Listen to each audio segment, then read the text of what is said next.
மணி எத்தனை? 9.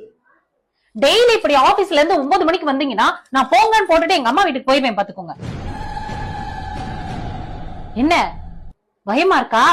அந்த பயம் இருக்கணும். டெய்லி 6 மணிக்கு முடிகிற ஆபீஸ்ல இருந்து 9 மணிக்கு வீட்டுக்கு வர்றது. நான் வீட்டுல விட்டுட்டு போயிட்டா எல்லா வேலையும் ஒத்தையில பாக்கணும்னு பயம் வந்துருச்சா? ஏன் இப்படி பேய அறிஞ்ச மாதிரி இருக்கீங்க? ஏதாவது பேசுங்க. ஐயோ ஐயோ, என் வாய் இருக்கே, என் வாய். என்ன ஆச்சு? என்ன ஆச்சா? இன்னைக்கு தாண்டி என் மேனேஜர்கிட்ட சண்டை போட்டேன். டெய்லி வீட்டுக்கு ஆபீஸ்ல இருந்து லேட்டா போறதுனால என் பொண்டாட்டி சண்டை போடுறான். அதனால இனிமேல சரியான டயத்துக்கு விடுங்க, இல்லைன்னா இந்த வேலைக்கே நான் வரல, வேற ஒரு ஆளை வேலைக்கு போட்டுக்கங்கன்னு சொன்னேன். அந்த ஆள் இன்னைக்குன்னு பார்த்து உன்னை இனிமேல் கரெக்ட் டயத்துக்கு வீட்டுக்கு அனுப்புறேன்னு சொன்னானே. அவசரப்பட்டுட்டேன்.